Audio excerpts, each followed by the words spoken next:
नमस्कार दोस्तों, आपके अपने चैनल पर आपका स्वागत है। तो अब हम साइकोलॉजी की बात करेंगे। तो साइकोलॉजी में कैसे कैसे प्रश्न पूछे जाते हैं, तो यहाँ पे आप वही वही देखेंगे जो मेन मेन बातें रहती हैं, बाकी सबको आपको ध्यान नहीं देना है।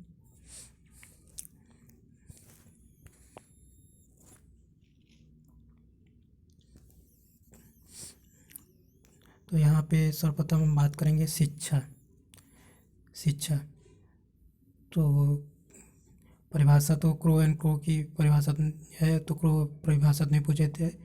तो शिक्षा व्यक्तिकरण व सामाजिक की प्रक्रिया है जिसके सामाजिक विकास पर बल दिया जाता है। और शिक्षा यहाँ से आपसे पूछा जाएगा, शिक्षा शिक्षा शब्द की उत्पत्ति शिक्षा धातु से किससे हुई? शिक्षा धातु से हुई। ठीक, एक ये क्वेश्चन हुआ यहाँ पे। और उसके बाद सीखने के तीन तत्व जॉन डीवी के अनुसार, जॉन डीवी में सीखने के तीन तत्व होता है। ठीक, तो क्या क्या बताया जॉन डीवी ने? इनकी पुस्तक पूछी जाती है शिक्षा और समाज। शिक्षा यानी एजुकेशन, समाज यानी सोसाइटी। इंग्लिश में याद करिए, education and society. John Dewey के अनुसार शिक्षा त्रिमार्गी प्रकार, त्रिमार्गी अंडरलाइन याद करें। इन्हें प्रगतिशील शिक्षा की अवधारणा, अंडरलाइन को ध्यान दें, प्रगतिशील शिक्षा की अवधारणा जिसके अनुसार बालक एक सक्रिय विद्यार्थी है। यहाँ से रुचि प्रयास महत्वपूर्ण है। शिक्षक समाज में ईश्वर का प्रतिनिधि है। शिक्षा में जनतांत्रिक मूल्यों की स्थापना पर बल और शिक्षा का सामाजिक विकास साधना मानना हुआ। सभी बालक ये सुयोग शिक्षा पाने योग्य लायक हैं, सुयोग शिक्षा पाने लायक हैं। और इन्होंने जो त्रिमार्गी बताया, त्रिमार्गी क्या आएगा? शिक्षक आएगा, दूसरा शिक्षार्थी आएगा, तीसरा पाठ्यक्रम। शिक्षक यानी टीचर, शिक्षार्थी यानी स्टूडेंट, पाठ्यक्रम यानी कैरिकुलम। ये तीन बातें हैं। इनकी और किताब है एजुकेशन एंड सोसाइटी, ये तो वही है, शिक्षा और समाजशास्त्र। दूसरी किताब है डेमोक्रेसी एंड एजुकेशन, लोकतंत्र और शिक्षा।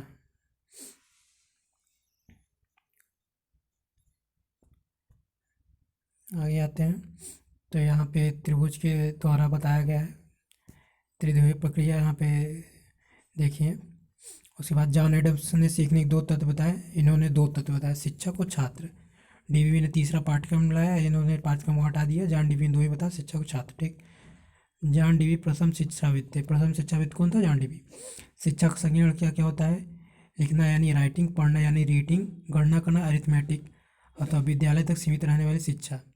ये शिक्षा संकीर्ण होता है, लिख लीजिए, पढ़ लीजिए और गणना कर लीजिए, बस यही समझिए, इतने से काम हो गया, बाकी कुछ करने की जरूरत नहीं है। यानी विद्यालय तक ही सीमित रहती है शिक्षा, मतलब आप विद्यालय गए, वहाँ जो सीख लिए, हो गया, काम खत्म। और शिक्षा का व्यापक अर्थ की बात करते हैं। शिक्षा का व्यापक अर्थ है, महात्मा गांधी ने दिया व्यापक अर्थ, महात्मा गांधी, इसी को 4H कहते हैं। क्या? मानसिक विकास हेड यानी मस्तिष्क होता है ना, मस्तिष्क से मानसिक विकास होता है। दूसरा भावात्मक विकास हार्ट यानी हृदय दिल, भावात्मक विकास। क्रियात्मक विकास हैंड से काम करते हैं ना, क्रिया करते हैं, क्रियात्मक विकास हो गया। और शारीरिक विकास हेल्थ का विकास होना चाहिए ना, शारीरिक विकास तभी तो होगा।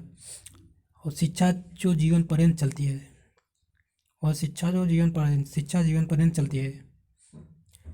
शिक्षा के प्रकार 3 हैं, यहाँ से भी देखिए। फॉर्मल शिक्षा, ये आपने पढ़ा होगा। औपचारिक शिक्षा फॉर्मल, निर्धारित समय व स्थान जैसे विद्यालय, इनका समय और स्थान निर्धारित है विद्यालय। जैसे आप विद्यालय में जाते हैं 10 से 4 या 9 से 3, जो भी टाइमिंग हो, निर्धारित समय रहता है। एक निर्धारित स्थान भी रहता है, विद्यालय किसी स्थान पर रहता है। ये औपचारिक यानी फॉर्मल हो गया। और दूसरा है अनौपचारिक। अनौपचारिक शिक्षा देखिए आप लोग, इनफॉर्मल कैसे कहते हैं जिसे? शिक्षा जिसका समय व स्थान निर्धारित है, ना समय निर्धारित होता है ना स्थान निर्धारित, कुछ फिक्स नहीं होता है। जैसे परिवार कोई क्या टाइम टेबल होता है सीखने के लिए? कुछ नहीं होता ना, जैसे मन तैसे सीख लेते हैं, बोल के सुन के कुछ भी बोलते रहते, सुनते रहते, सीखते रहते, अनौपचारिक, कोई टाइम बाउंडेशन नहीं, बिना समय के, सुबह शाम दोपहर की भी, किसी भी समय। तीसरा है निरौपचारिक शिक्षा, नॉन फॉर्मल शिक्षा। इसमें समाचार, टीवी समाचार, दूरस्थ स्थान से प्राप्त की जाने वाली शिक्षा। दूरस्थ यानी जैसे आपको इग्नू हुआ, यूपीआरटीयू हुआ, यह सब प्रकार की डिस्टेंट मोड वाली निरौपचारिक में आएगी, नॉन फॉर्मल। पत्राचार से, मतलब पत्राचार से जो शिक्षा मिली, पत्राचार का विच्छेद क्या हो, पत्र धन आचार। ये पत्राचार वही इग्नू और इग्नू और यूपीआरटीयू टाइप जो होता है। हाँ, इसमें इग्नू यूपीआरटीयू क्या होता है मैं बता दूं। आप पहले नाम लिखा लिए, एडमिशन ले लीजिए, उसके बाद आपको विद्यालय जाने की ज़रूरत नहीं पड़ेगी। सारे डॉक्यूमेंट्स, नोट वोट सब के आप घर पे आ जाएंगे। एग्ज़ाम देने के लिए जाना पड़ेगा बस आपको। आपकी शिक्षा बस ऐसी हो जाएगी, डिग्री आपको दे दी जाएगी। मतलब यह पूरा आप पे डिपेंड करता है, आपको आज़ाद कर दिया गया है कि आप अपने तरह से पढ़िए, ये लिखिए, आइए एग्ज़ाम दीजिए, पास होंगे होंगे, नहीं होंगे नहीं होंगे। टीवी चाहे जैसे सीख लेते हैं, कोई समाचार हो, पेपर न्यूज़ पर इसी रहा है। ये तो औपचारिक है। तो शिक्षा के तीन हैं, फॉर्मल, इनफॉर्मल, नॉन फॉर्मल। और शिक्षा कुछ परिभाषाएं देखते हैं, यहाँ से पूछे जाते हैं। स्वामी विवेकानंद को बहुत ही बेहतरीन परिभाषा है, हर जगह पूछी जाती है। मनुष्य में अंतर्निहित पूर्णता को अभिव्यक्त करना ही शिक्षा है, ये याद करिए। दूसरा है ब्राउन की, वह शिक्षा वह प्रक्रिया जिसके द्वारा बालक के में परिवर्तन लाया जाता है। ब्राउन के तो नहीं पूछा जाता, छोड़िए। महात्मा गांधी क्या, ये शिक्षा से मेरा तात्पर्य बालक या मनुष्य के शरीर, मस्तिष्क तथा आत्मा के सर्वोत्तम विकास की अभिव्यक्ति से है। तो गांधी जी का आपको याद रखना है। गांधी जी का भी पूछा जाता है। पेस्टोलॉजी, शिक्षा विकास की जन्मजात शक्तियों का स्वाभाविक, विरोधहीन व प्रगतिशील विकास है। पेस्टोलॉजी का भी याद करें। जॉन डीवी, शिक्षा व्यक्ति को उन सभी योग्यताओं का विकास है जिसके द्वारा वो वातावरण के ऊपर नियंत्रण स्थापित करता है। यह भी याद करिए। इसमें से आपको 4 याद करने हैं कम से कम। Swami Vivekananda, Mahatma Gandhi, pestology, John Dewey. आगे आते हैं, आगे बात करते हैं क्रो एंड क्रो की परिभाषा। शिक्षा व्यक्तिकरण और सामाजिकरण की प्रक्रिया है जो व्यक्ति की व्यक्तिगत उन्नति और समाज की उपयोगिता को बढ़ा देती है। ठीक। और उत्पत्ति, शिक्षा के एजुकेशन शब्द की उत्पत्ति लैटिन भाषा के एजुकेटम से हुई। एजुकेशन शब्द की उत्पत्ति कहाँ से हुई, लैटिन भाषा। कौन सी भाषा, लैटिन भाषा। किससे हुई, एजुकेटम। एजुकेटम कैसा भाषा है, लैटिन भाषा है। एजुकेटम का अर्थ है अंदर से बाहर निकालना। एजुकेटम का अर्थ है अंदर से बाहर निकालना। ठीक।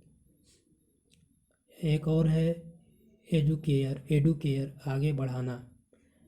तीसरा है एडुसियर, विकसित करना। ये तीनों आप याद रख लीजिए। डायरेक्ट पूछ लिया लेता है कि एजुकेयर का क्या अर्थ होता है, आगे बढ़ाना। एजुसियर का क्या अर्थ होता है, विकसित करना। ठीक। शिक्षा व शिक्षा मनोविज्ञान में अंतर, तो अंतर तो नहीं पूछा जाता, फिर भी आप जान लीजिए। शिक्षा व्यापक है, शिक्षा मनोविज्ञान सीमित है। शिक्षा व्यापक है, कैसे व्यापक है, शिक्षा तो आपके जीवन पर्यंत चलती रहती है, इसलिए व्यापक है, कभी ख़त्म नहीं होती। हर वक्त व्यक्ति कुछ ना कुछ तो सीखता ही रहता है। और शिक्षा मनोविज्ञान, आपने कुछ इस समय के जो इसमें लिखा है सीमित हो, ये पढ़ लिया। काफ़ी चीज़ें तो लिखी हुई नहीं शिक्षा विज्ञान में, पता ही नहीं, खोजेंगे नहीं, ये लिखा कहाँ से आएगा। और दूसरा शिक्षा साध्य है, शिक्षा मनोविज्ञान साधन है। शिक्षा मनोविज्ञान एक साधन है, आप उसको उसके द्वारा आप उस लक्ष्य की प्राप्ति कर सकते हैं। शिक्षा मनोविज्ञान के द्वारा,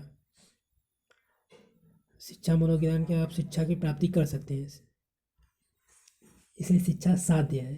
और शिक्षा मनोविज्ञान साधन है। साधन कहते हैं, जैसे आप कहते हैं कि कहीं जाना हो तो कहीं साधन पकड़ लीजिए, साधन पकड़ लीजिए, साधन से गए थे, यानी बाइक से, ट्रेन से, बस से, वही साधन है। मतलब एक रास्ता है, एक तरीका है जिसके द्वारा आप करते हो, साधन ही है। और साध्य किसको साधना है उस साधन से, साध्य को साधना है यानी शिक्षा को साधना है उस साध्य से, शिक्षा। उसके बाद शिक्षा का तीसरा पॉइंट है संश्लेषण, संश्लेषणात्मक है शिक्षा। शिक्षा मनोविज्ञान विश्लेषणात्मक है। विश्लेषण संश्लेषण, विश्लेषण का मतलब होता है छोटे छोटे बारे में तोड़ देना, ठीक, विश्लेषण कर देना। कोई चीज़ है बड़ी बड़ी है उसको तोड़ देना, जैसे ये बड़ा चीज़ है इसको विश्लेषण करना है। अगर इसको 4 पार्ट में करें तो 4 पार्ट में हम इसको वैसे अलग अलग तोड़ देंगे, 4 पार्ट अलग अलग तोड़ देंगे, ये विश्लेषण हो गया, ठीक। और संश्लेषण का मतलब क्या होगा, संश्लेषण में क्या होगा, संश्लेषण जैसे यही है आपको दिया रहेगा, अब इसी को समेट के एक कर देना है,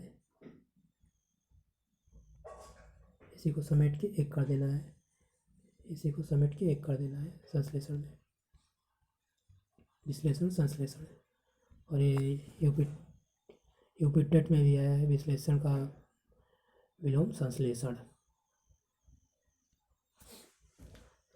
आगे शिक्षा, शिक्षा का चौथा पॉइंट आदर्श मूल्यों जीवन उद्देश्यों से संबंध होता है और इस शिक्षा में लगे इनको प्राप्त करने में सहायक होता है। शिक्षा एक सामाजिक प्रक्रिया है, याद करिए शिक्षा 5वां पॉइंट, यह एक मनोविज्ञान मानसिक प्रक्रिया है। शिक्षा मनोविज्ञान मनोवैज्ञानिक है, भावात्मक है, मानसिक है। शिक्षा एक सामाजिक प्रक्रिया, शिक्षा समाज में ही रह के दी जाती है, समाज के लिए ही दी जाती है।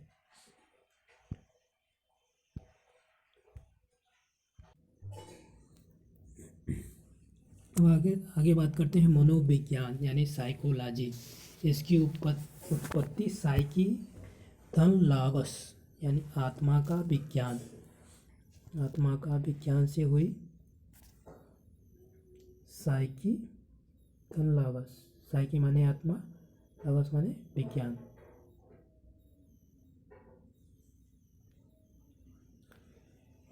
ग्रीक भाषा का शब्द है जिसका शाब्दिक अर्थ है आत्मा का विज्ञान। नोट, ग्रीक ना होने पर लैटिन करना है, ठीक। कई बार ग्रीक नहीं देता लैटिन दे देता है, तो लैटिन ही मार के चलाना है। आधुनिक मनोविज्ञान के आदि जनक, शुरू के आदि जनक अरस्तु थे, अरस्तु आदि जनक थे। शुरू में अरस्तु ने ही मनोविज्ञान के बारे में बात की थी। और एक और बात, मनोविज्ञान की जो उत्पत्ति है वो दर्शन से ही हुई है, मनोविज्ञान की उत्पत्ति दर्शन से हुई है।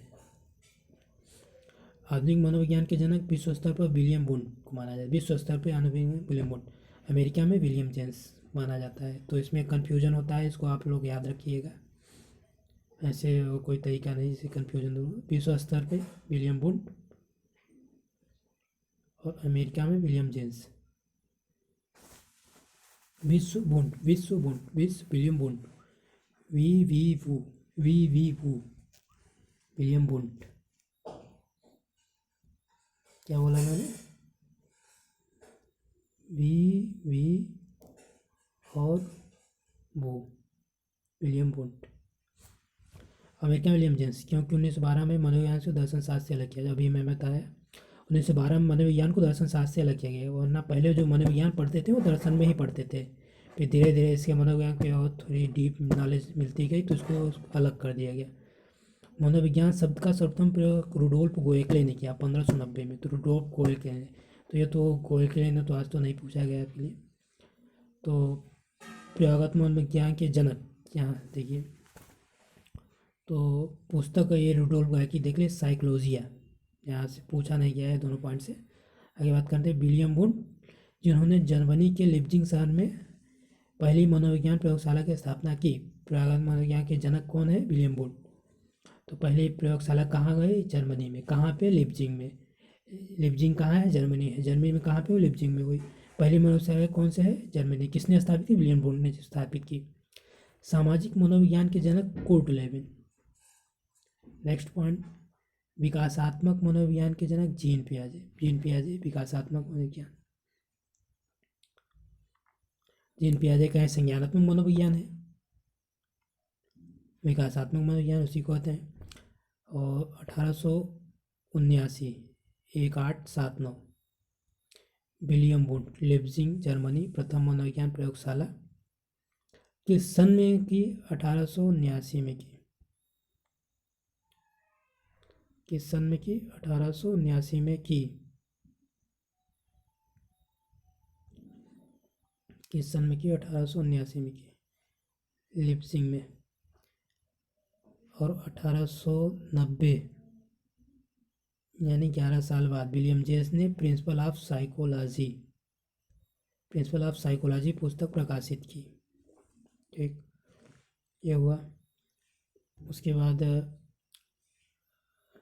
यही याद रखना, आगे आगे इन सब का तो पूछा नहीं जाता है। स्थापना वर्ष है दिया गया है, इसलिए देखो यहाँ से एक याद रखिएगा, इवान पालोव पूछा जाता है, नोबेल पुरस्कार प्राप्त किया पाचन क्रिया के लिए। ये पाचन क्रिया के जनक थे, ये मनोवैज्ञानिक नहीं थे। एक ही याद रखिए, इवान पालोव मनोवैज्ञानिक नहीं थे, ये जैव वैज्ञानिक थे, साइंटिस्ट थे, बायोलॉजिकल पाचन क्रिया पे अध्ययन करते थे। तो इत्तेफाक से इन्होंने कुत्ते पे प्रयोग कर डाला, और जो मनोविज्ञान में प्रयोग किया जाता है, इवान पालोव। फिर आगे है 1905 में विनय साइमन द्वारा बुद्धि परीक्षण, प्रथम बुद्धि परीक्षण विनय साइमन द्वारा यह पूछा जाता है। ठीक, उसके बाद विकासात्मक मनोविज्ञान के जनक जीन पियाजे भी बताया। और यम 1908 में यमे का विचार आया, विनय मानसिक आयु। मानसिक आयु किसने दिया? विनय ने दिया। एम ए का विचार मेंटल एबिलिटी, ये विनय ने ही दिया। कब दिया? 1908 में दिया। यहाँ से भी पूछे जाते हैं, याद रख लीजिए। बात करते हैं मनोविज्ञान का विकास, आत्मा का विज्ञान। सर्वप्रथम मनोविज्ञान आया प्लेटो, अरस्तु, देकार्ते 16वीं शताब्दी में। तो जैसे मैंने पहले बताया था, मनोविज्ञान के आदि प्रणेता अरस्तु थे। ठीक, तो ये पहले अरस्तु थे। दर्शन से ही इसकी स्थापना हुई, दार्शनिक लोग ने किया पहले बताया। तो दार्शनिक की बात करेंगे तो दार्शनिक कैसी बात करते हैं? आत्मा परमात्मा ऐसी बात करेंगे सब लोग। तो दार्शनिक के थे, प्लेटो भी दार्शनिक थे, अरस्तु भी दार्शनिक, देकार्ते भी दार्शनिक थे। मनोविज्ञान को इन्होंने आत्मा का विज्ञान था, सोल ऑफ साइंस, 16वीं शताब्दी में। ठीक, तो आलोचना की आपको याद नहीं किया। दूसरा पॉइंट, मन का विज्ञान। मन का विज्ञान फिर तो पहला, तो उसके बाद आत्मा विज्ञान को फिर धीरे धीरे प्रामाणिकता नहीं मिली, या पुरानी थाट हो गया, अब नया विज्ञान आया, लोग उस पर भरोसा कम कर लेंगे। मन का विज्ञान की बात है तो पंपोलॉजी ने बताया, पहले प्रथम थे, 17वीं शताब्दी में बताया, साइंस ऑफ माइंड। और इस मन के विज्ञान का समर्थन किया John Locke, Thomas read, Berkeley, can't ने। आलोचना क्या है इसकी? मन मूर्त व निजी है, अमूर्त व निजी है। अमूर्त मतलब जिसे दूर देख ना सके, जो मूर्त न हो। निजी है मतलब खुद का मन, आपका अपना मन है वो निजी ही है। हम दूसरों के मन को नहीं जान सकते, मन अंतर्मुखी है। हम दूसरे के मन को कैसे जानते? जान ही नहीं सकते किसके मन में क्या चल रहा है। मन अंतर्मुखी है, मन अपने ही में ही अंतर्मुखी है। मन की बात मन ही जानेगा, आपके खुद के मन की बात आप ही जाने। तो धीरे धीरे इसमें भी कमी आने लगी, तो यह भी पूरा इसको भी छोड़ा जाने लगा। फिर आके अब नए विचार आए चेतना के विज्ञान के रूप में, जिसने विलियम जेम्स ने बताया, साइंस ऑफ कॉन्शियसनेस, 19वीं शताब्दी में विलियम जेम्स, चेतना विलियम जेम्स। तो इसका समर्थन किसने किया? विलियम वुंड, जेम्स सली, टिचनर। तो जैसे प्रश्न पूछता है कि निम्नलिखित में से चेतना के विज्ञान के रूप में किसने मनोविज्ञान को नहीं बताया, या किसने बताया? तो 4 विकल्प दे देंगे, 4 विकल्प है भी यहाँ पे, William wound, William James, James सली 3 दे देगा, चौथा कोई और दे देगा, तो टिक लगा देना है। ठीक, आलोचना क्या हुई? चेतना का केवल 1/10 भाग है, बाकी अचेतन है। यहाँ पे देखिए चेतना का विज्ञान है, चेतना का ही ये बात करें, केवल चेतना की बात कर रहे हैं, लेकिन चेतना तो 1/10 ही होता है। ठीक, बाकी अचेतन है 9/10 क्या है, चेतन है, क्योंकि यहाँ पे अचेतन भी आ गया 9/10, केवल चेतना के बाद बाकी कहाँ गया। अगर 1/10 देखा जाए या 1/9 देखा जाए तो इनमें से कौन बड़ा है। 1/10 दशमलव में करेंगे तो 0.1 आ जाएगा, 9/10 0.9 आ जाएगा, तो ये वाला बड़ा है। ये चेतना के विज्ञान में बात करते हैं, यानी बड़ा वाला तो छूट गया, छोटा वाला बचा रहा है, छोटे वाले की ही बात कर रहे हैं।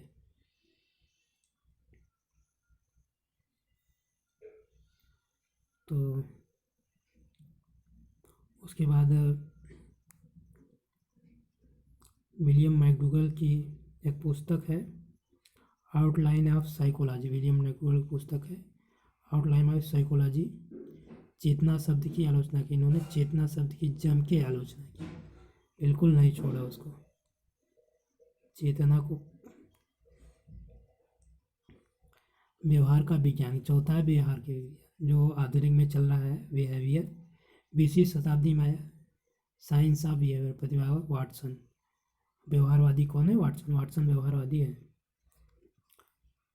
सर्वप्रथम विलियम मैकडूगल ने 1905 ईस्वी में इसका उल्लेख किया। बाद में पिल्स बल्ली 1911 मोदिया मुल्तने, ये सब तो नहीं पूछा जाता। चल व्यवहार विज्ञान इतना वाटसन ने किया, ठीक।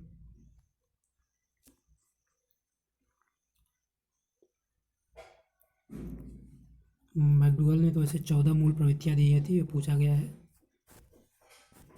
मैकडूगल की 14 मूल प्रवृत्तियां पूछा गया है। तो वाटसन, मनोविज्ञान व्यवहार का निश्चित व धनात्मक विज्ञान है। कुछ परिभाषाएं हैं, यहाँ से परिभाषाओं को डायरेक्ट पूछ लेता है तो याद रखें। निश्चित व धनात्मक विज्ञान, वाटसन ने कहा निश्चित धनात्मक ज्ञान, वाटसन। मन ने कहा आधुनिक मनोविज्ञान का संबंध व्यवहार की वैज्ञानिक खोज से है, वैज्ञानिक खोज से है। उसके बाद वुडवर्थ की बात करेंगे। मनोविज्ञान ने सर्वप्रथम आत्मा त्यागा, फिर मन का त्याग किया, फिर चेतना का त्याग किया, सर्वप्रथम उसने व्यवहार के रूप में अपना लिया। मतलब इन्होंने सबको समेट लिया। पहले मनोविज्ञान आत्मा का विज्ञान के रूप में जाना जाता था, उसके बाद मन के विज्ञान के रूप में जाना जाता, फिर चेतना के विज्ञान के रूप में जाना, फिर चौथा आया व्यवहार के ज्ञान। 4 इन्होंने सभी को समाहित करके एक अपनी परिभाषा दे दी। अब बात करते हैं मनोविज्ञान के संप्रदाय, स्कूल ऑफ साइकोलॉजी। संप्रदाय वही प्रकार, टाइप्स। तो स्कूल ऑफ साइकोलॉजी, स्कूल ही लिख दिया है, नए नए शब्द ये लोग गढ़ते रहते हैं, मनोवैज्ञानिक हैं। पहला है संरचनावाद या अस्तित्ववाद। संरचनावाद, अस्तित्ववाद, स्ट्रक्चरलिज्म, स्ट्रक्चर की बात करते हैं। स्ट्रक्चर, पहले कोई आएगा तो पहले स्ट्रक्चर की बात करेगा ना, कैसे याद करेंगे, पहले कोई आएगा तो स्ट्रक्चर की बात करेगा, बाकी थोड़ी बात करेगा। पहले क्या स्ट्रक्चर है, ऊपर ऊपर देखेगा। तो किस सन में स्थापना हुई, 1890 में, सन तो नहीं पूछा जाता है। मनोविज्ञान को प्रयोगात्मक बनाया, पहला और प्राचीन संप्रदाय था, ठीक। प्रतिपादक विलियम वुड टिश्नर। तो इतना याद करना है और इतना याद करना है, विलियम टिश्नर। बाकी ये वाला पॉइंट, मतलब विषय वस्तु चेतना है कैसे, चेतना के 3 तत्व, संवेदना, भाव, अनुराग, प्रतिबिंब, प्रतिक्रिया, सब नहीं याद करना है, ठीक। चेतना है, चेतना के 3 तत्व। मैंने पहले क्या, पहले चेतना आया, अरस्तु, प्लेटो, दिकार्ते। तो वहाँ पे वही पहला, यहाँ पे पहला संरचनावाद, ठीक। ये विधि कौन सी है, अंतरनिरीक्षण।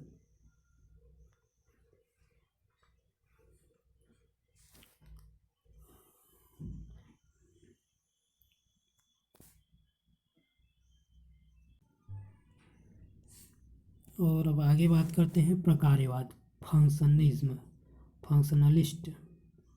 प्रकार्यवाद, कार्यवाद, फंक्शन।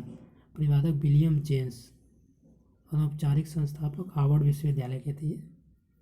अनौपचारिक मतलब अभी औपचारिकता नहीं हुई, घोषणा नहीं हुई, उन्होंने पहले बताया।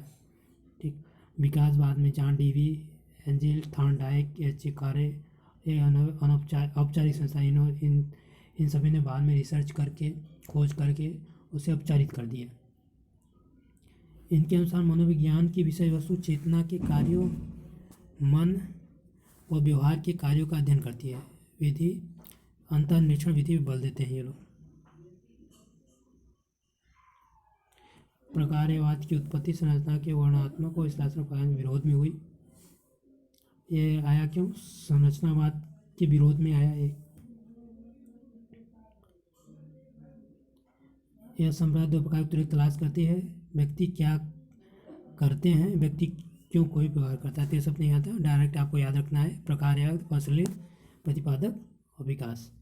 पूछते हैं निम्नलिखित से प्रकार्यवाद ये कौन कौन से मनोवैज्ञानिक है? जॉन डीवी है प्रकार्यवाद में, थॉर्नडाइक है, विलियम जेम्स है। आगे बात करते हैं व्यवहारवाद, व्यवहारिज्म। प्रतिपादक वाटसन थे। वाटसन अमेरिका, कहाँ के थे? अमेरिका थे प्रतिपादक। और जॉन हॉपकिंस भी थे, ये तो नहीं पूछा था। मूल व्यवहारवादी बी.एफ. Skinner, BF. स्किनर भी व्यवहारवादी थे। प्रारंभिक व्यवहारवादी, तो ये प्रारंभिक मूल ये सब नहीं पता, डायरेक्ट पूछा जाता है। व्यवहारवादी कौन थे? बी.एफ. स्किनर, यही बड़ा नाम है। और बाकी ए.पी. विस ये प्रारंभिक में, स्ले, हंटर, हॉस्टल ये तो नहीं पूछा जाता। उत्तर में गुथरी, हल, स्किनर, फैंटना। तो गुथरी याद रखिए, हल याद रखिए, स्किनर याद कीजिए, वाटसन याद कीजिए। ठीक। इन्होंने मनोविज्ञान को विज्ञान दर्जा देने का संविधान दिलाया। इनके अनुसार प्रत्येक प्रकार का व्यवहार सिखाया जा सकता है। ठीक। उसकी विधि की बात करते हैं। निरीक्षण विधि, अवलोकन विधि। निरीक्षण विधि, अवलोकन विधि से ये लोग प्रयोग करते थे। पुस्तक क्या है? व्यवहारवाद, पुस्तक। उसके बाद कथन क्या है? मुझे चाहे जो भी दे दो, मैं उससे कुछ भी बना सकता हूँ। मुझे चाहे जो बालक दे दो, उससे कुछ भी बना सकता हूँ, यह कहा गया इसमें।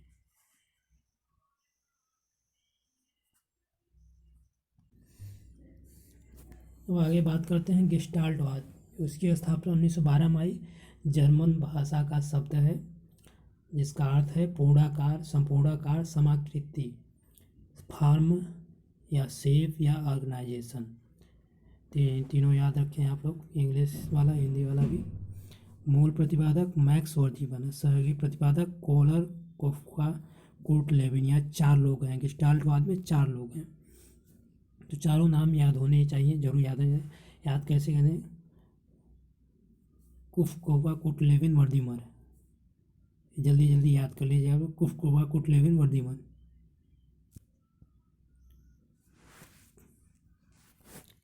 कुफ, कोलर, कुर्ता, मैक्स वर्दीमन।